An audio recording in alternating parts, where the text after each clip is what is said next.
any configuration that you want to do. Chris, actually, I'm talking to you right now. If you want to, any configuration that has to do with these 4 lifters right here. And I don't even want to touch the intakes. The intakes had absolutely no mark, no indication anything even happened. They are still good. We're not even going to touch them. But we could replace anything that has to do with the exhaust.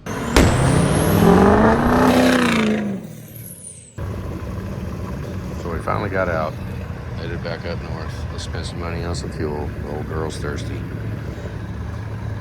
Chili's all loaded. I'm not gonna fill it up. Fuel changes so freaking much. It takes me a long time to run a whole tank of fuel out. There we go. Let's see how far that takes us. Now, how many of you guys tear apart 6 liters? And when you tear them apart, you see rod bushings have spun. They move. Rod bushings will move. Am I the only one in the world seen them? I don't know. I've seen a lot. I've rebuilt engines because of it. So I think I'm going to try something different. And Julie's looking for a 1 point something, 1.3. I can hone it to whatever size we go to, because I can pick the size of the bushing. But the problem is the bushing is real big. When I first press the bushing in, follow me here.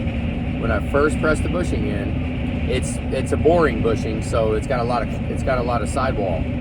So ideally, I would cut a bunch of that sidewall out and get real close to the finished size of the bushing, and then Julie's gonna find a tooling ball that I can go over, just pull it off the rod hone and walk over to the press, and I'll have a tooling ball attached to it and just bang the press down to, what's the term for that? What's the term to a sizing ball? To size it, to basically crush any imperfections, any galling that happened on the bushing, because when you put the bushing in, any metal that comes up is now a space on the inside that there is nothing there. So ideally, if we're gonna do connecting rods, we need to somehow smash the bushing outward so that it presses and conforms in some. What do you think? What are your thoughts on that? That's what we're looking at right now, because I really don't want to put any bushings in rods and have them spin anymore. Well, we've never had any R spin. We've only seen, well, Jacob's, look up there. Jacob, he had 5 of them spin, and it was 4 rods about 3 years after they were installed. Yeah, they were in for 3 years. The truck was running down the road. Like this valve spring that we got going now is not the only time we've had this. This isn't just Chris. This isn't just his truck. This is in general for the industry. And so we don't want to take it out on Chris or nothing like that. It's just the industry. It is what it is. Sorry about everybody's freaking luck. Because Jacob got it too. And it was total rebuild. Yeah, it's okay. I mean, we're not even set up yet. Almost nobody does diamonds in their rod home, or do they? I don't know if they do or not. I mean, everybody keeps saying with diamonds, you hone the rod a little bit and you have to let it cool off. I'm not going to let it cool off. I mean, I don't, not if we don't have to. Now I wonder how it's going to be like getting on hands, because that oil's pretty freaking nasty too, and the coolant's going to be pretty nasty. And I don't know. We'll see. Maybe I'll have to. Julie ordered some coolant and some paper, so we can actually use that like on the honer, and use water-based. We're already using water-based, like we use it right now. So we're familiar with it. Our system's already set up for it. So the oil's just freaking disgusting. It's nasty. And so I think I want to start off right off the bat with diamonds in the honer. Hopefully they're at the shop sometime soon. But if we can get diamonds and coolant, not the stones. I mean, I've already put a little bit of life off of that stone that's in there. I guess they're extremely expendable. Like they're $7, which means that's like lapping compound. We now have another thing that we have to continuously order parts for, when technology nowadays allows us to put diamonds in it, and if they react anything like the honer does, which the honer's cutting cast iron and these are going to be cutting bronze, so they ought to last forever. as long as I don't screw up with it, which I got to get. The rod hone is a hands-on thing. That's not something that's like the surfacer that if you have it level, you have to actually, I have to feel it and run it. Otherwise, I'll mess it up. What is this that I found? So I can set the gauge up. See, the gauge is just, it doesn't have a number on it. It's actually comparing off the other one, off of the wristband. So it'll tell you clearance. You just set it to what you want it to read. So maybe if I go like 4 thousandths before as I'm honing the bushing out, I can use the gauge up there, not have to adjust it for finish size, and just put a mark on the dial down on the bottom somewhere that I'll know that I can hone it out, hit that mark that's way down, that's like, what would that be? That would be interference. Yeah, it'd be on the interference side. And then I can stop right then, go over to the press, and press that ball through it to, then it's fairly thin, so hopefully I would be able to manipulate it, just press it out. So now Julie's looking to see if there are any regular size, like tooling balls. I found some 1mm through 25mm, 52-piece set. With 30mm though. That's not big. Too small. I called one guy, toolingballs.com. I called him. He goes, well, how many units do you want? I was like, whoa, no, one. I was like, no. Yeah, so I didn't. Maybe, I mean, Bob, Joe could. Joe could do it too. Jay could probably do it, but steel is, I guess it's a pain in the freaking butt, but I don't even need a whole ball. That guy said it'd be several $1,000s. That's what he said. But I think he was thinking complete true spear. And I don't need it on the top. I just... That's what those are. I don't need the whole spear. I mean, that'd have to be cheaper. All I need is just the OD. And then curved to it by, hell, it doesn't even have to be that much, 100 thousandths or something. Just start the curve 100 thousandths before it, or however much you want. However much you feel like cutting out, because it's going to be hardened steel. But that guy was talking about he'd have to harden it, heat treat it, all kinds of stuff. It'd be several $1,000s. That's what he said. Anybody got any ideas? Give me your ideas.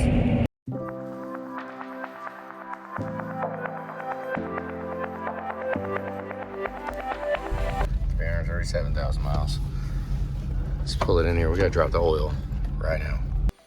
I haven't been here in a couple days. Let's see what all's going on. They got a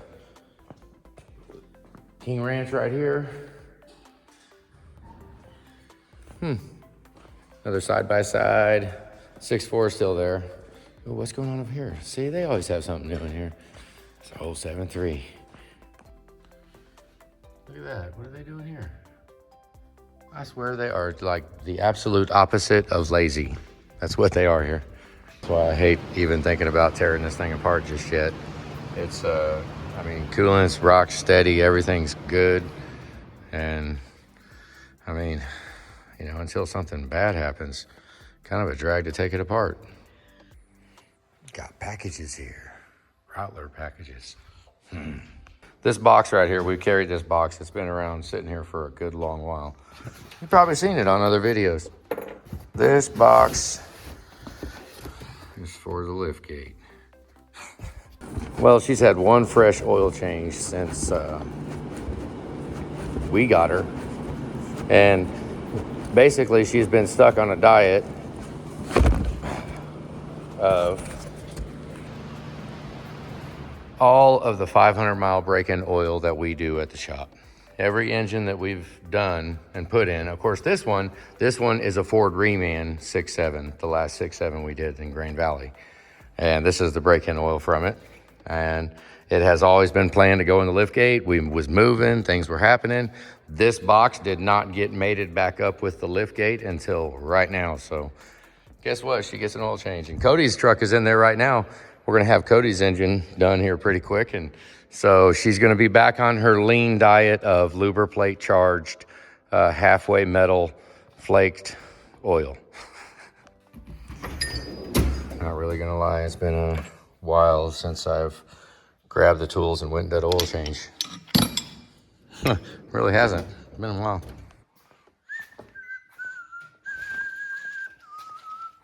What are you doing? Well, the printer was beeping when I came in, and I have no idea what I'm actually doing. It's familiar ground for us. You have no idea what we're doing? Second. What? They give real nice instructions on the screen. I'm on page 9. I just can't figure out where to stick Oh my God, look at that. this thing. Waste toner box. Dispose of used toner. All we have to do is get rid of it? Or does that mean it's empty and it's done? Well, It it needs to be means charged. it's full. No, that means it's full. Okay, so if it's full, that means it's good to go. Right? Normally, if things are full, they are good. This one says it's... It said it was full. That's pretty cool. It gives you all those little... Oh my God, look at that. I walked right by it. What is this? What do y'all think of that? Looks like somebody's putting some cups in. Look at those. Those look nice. Wow, that looks really nice, actually. Yeah. Put some cups in. Guess I didn't even look close enough to see it had valve covers off, or does he yet? No, not yet. Somebody's getting a new turbo, though, aren't they? Let's just have a quick look. Look, this, yeah, I thought this was pretty freaking low, hard to get to. Oh, she's, poor thing. I can't fit under there with a creeper, freaking liftgate so low to the ground. This is what the underside of the liftgate looks like. Well, look at that. There's a slight chance it might just be leaking the oil rather than burning it, but that's a slight chance. We had to do some drilling on these because all the bolts were all screwed up. Look, it doesn't even have butt pipes or anything on it. We're just driving it. Let's, oh, it even has the little lock on it. Would you look at that? Let's pull it off. This little guy. Let's see how nasty it is. We just drove. I wanted to drop it like right now, so. Yeah. Let's see how much is in there. It's not, it does not leak past. It actually goes low on oil. We have to add oil. Well, we've had to over the last year since the oil change. It hasn't had an oil change in a good long minute. I did do fuel filters since then. I did fuel filters since I've done oil. I guess we care about the injectors more than we do the crankshaft. I mean, we will go ahead and spring for a new oil filter, though. We'll do that. Yep, let's do this. Oh. Okay, spin it.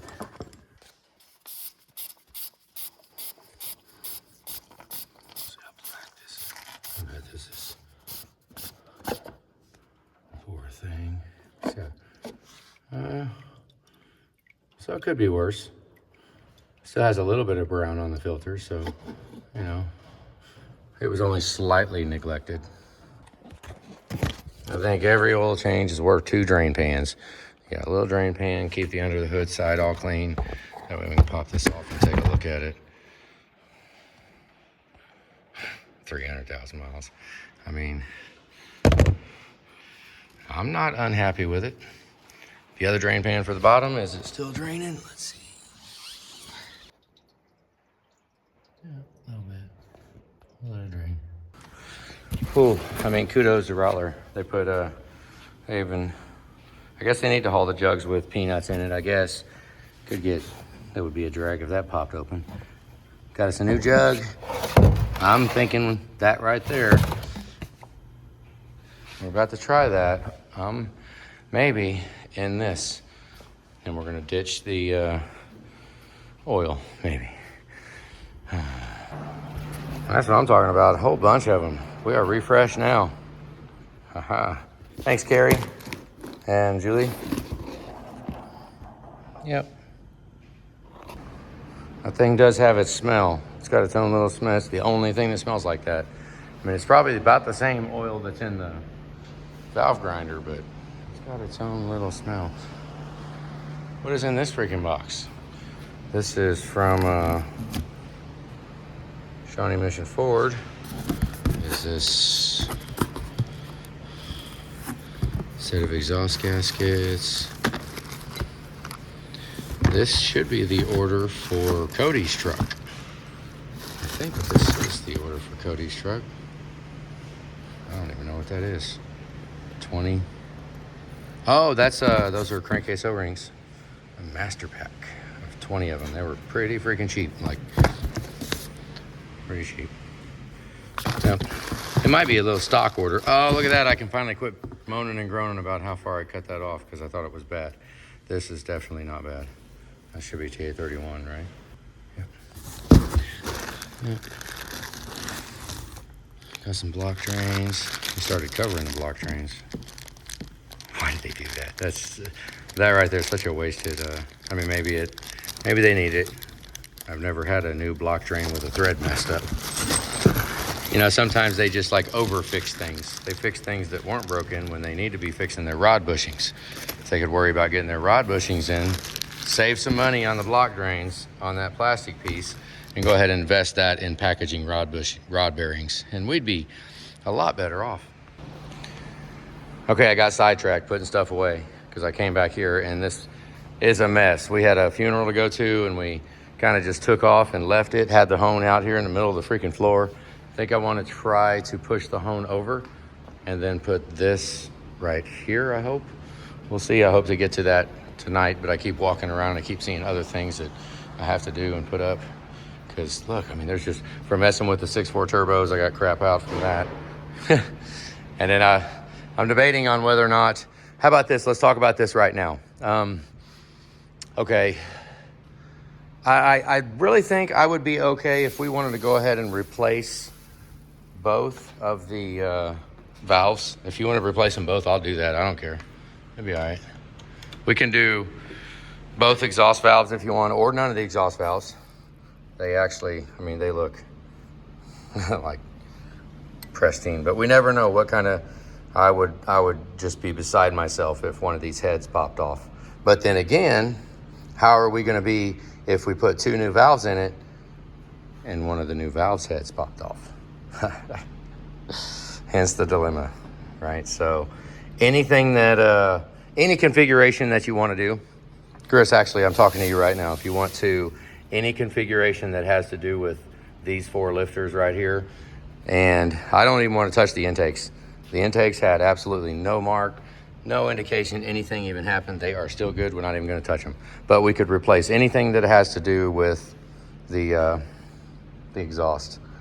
So both springs, go ahead and, yeah, I mean, I still have, we kind of got pulled away, and then I let the focus go away from this for a little bit, kind of relax on it and calm down, because I need to spend a bunch of time with it to go ahead and button it back up and put it back together. So that, so you have a little bit of time, because if we do drop new valves in, I'll probably lap them in, check the recession, and we'll see. But I mean, I guess I have. Let's see what I got.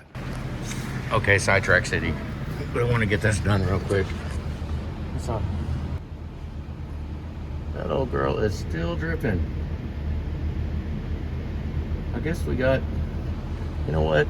Forget it. I thought I'd be done by now. I was going to go ahead and get it done, but just let her sit for a good long minute.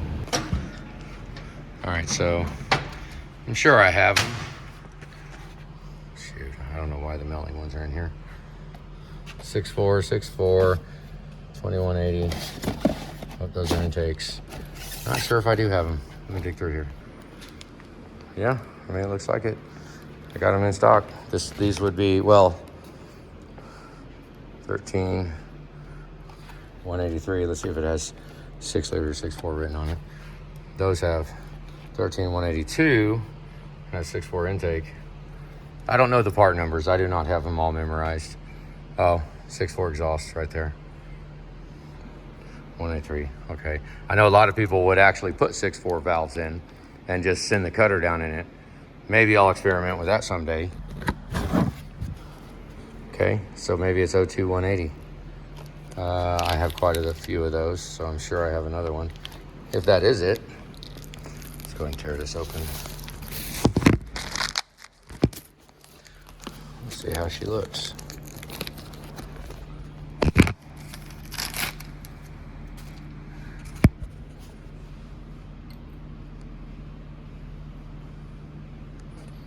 See if the stems are the same. They look the same. They look square with each other, huh? Of course, I'll just double check. You can tell that one's fresh ground. So it's just straight sideways, there's nothing on it. That one has, obviously because it had the valve bridge on it. It looks good, I mean, it doesn't look like any damage, but you can tell the sheen has well, you can still see some of the grinding marks from stem height, kind of. Most of them went away though. Probably go away pretty quick when that thing's in operation. So I guess with that said, we could do either one. We could go with these or those. We could replace both of them. I could just replace that one. Your call, whichever way you want to go. I'm good to go either way because it's nothing. I mean, you know. So I'm gonna put new valves in. The only reason why I'm all hesitant is because, you know, we thought we was doing the same thing when we put a new spring in, right? Any of these parts can break. I mean, any of these can break. This head could pop off of here and it could destroy that whole engine because we decided to put this valve in rather than this valve. Or this valve than this one. This is the valve that actually did make the witness marks. Now the witness marks are 1,000th deep. There's a good solid thousands too. They were, I mean, very uniform, except for you can kind of see a little there where the valve wasn't, but they're very uniform 1,000th deep. Now that kind of matters too. That means everything was symmetrical and it was banging off each other at a good rate, you know. But I would not argue with you if you felt like that these valves, by touching that, needed to be replaced. And now the only reason why we're still talking about it is because, I mean, we're gonna all, you're gambling that head is better than that one is attached better than that one. I'm gun shy on parts, okay? Because anything that goes in, I mean, as you can see, most anything can happen. Let's just take a couple of quick shots at recession. 17. 19. Those are intakes. 19. You get the idea? Oh, there we got a low one there. Oh, 3 thousandths more, 23. It's not the end of the freaking world. Staying tight though, staying at the 20 mark. Staying tight. Now keep watching. Yeah, look at that. It went a little tighter. So, I mean, I'm just mainly doing this so you can see that, you know, we do try as hard as we can to pay attention to numbers when they come apart. Look, that was tight too. These are, yeah. I didn't measure these. This is the first time I'm seeing it, actually.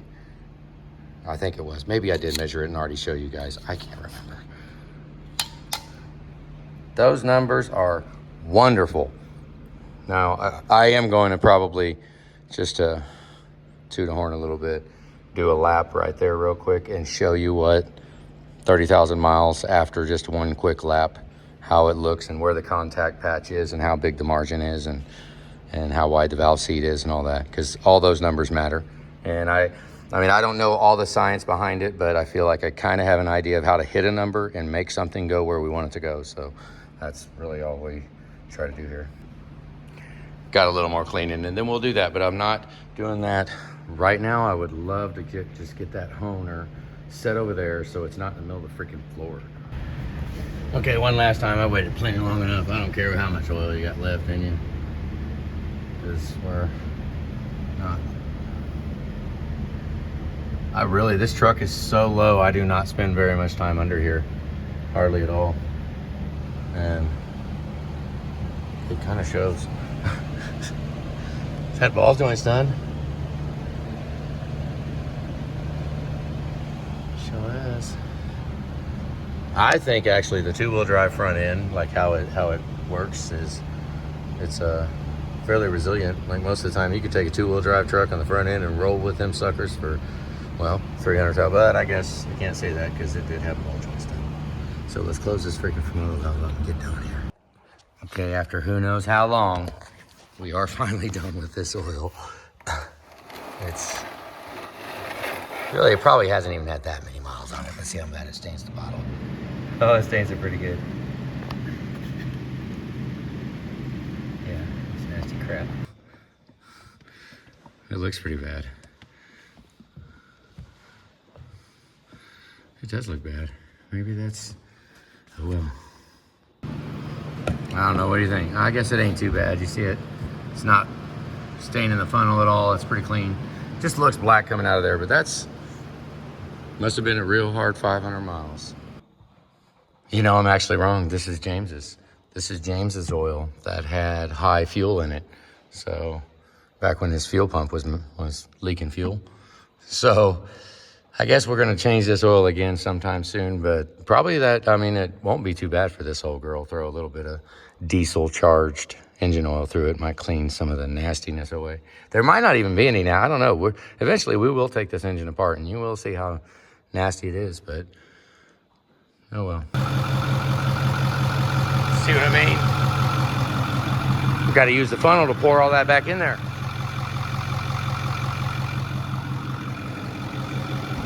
It's kind of extreme, isn't it? Wow, I wonder if we just heard it. It's been a while since I've looked at it. Sure is running fairly decent for being that much smoke, isn't it? Let's see what happens when I cap it. Oh, that poor thing. Kind of blows it off, see it? Kind of. It won't let it sit on it. Let's close that up, stick that right back down his throat. See if it starts smoking. Nothing wrong with that old truck. Oh, goodness. I wonder if they make brushes for the home. I wonder if they do, because it wouldn't be a bad cleanup. I mean, it wouldn't take but a fraction of a little bit just to touch off, just to knock the rust out, just as a cleaning procedure. Have to be brushes. Wouldn't want to do that with diamonds. Probably take material. Cracked rods cannot be sized. We can't size this side, so we, I mean, maybe if we can clean them, we can touch off if they get a little egg-shaped, maybe, but I think, maybe, I don't really actually know. Rod home, I don't have a mandrel for that anyways, not yet. I might get one, get something for that, just so I can chuck it in there and just at least touch off, because it would, I mean, if this is anything like a cylinder hone, then it will show me. If I just put it in the mandrel and even a couple of rotations on it, it should show if it's out of round, right? Guys, a lot of you guys have ran rod hones most of your life. I have not. So maybe it would show like in a cylinder where it's out of round or where it's got any taper to it or anything. Okay, got the oil change done. We're back in the shop. Tomorrow's a new day. Let's get it.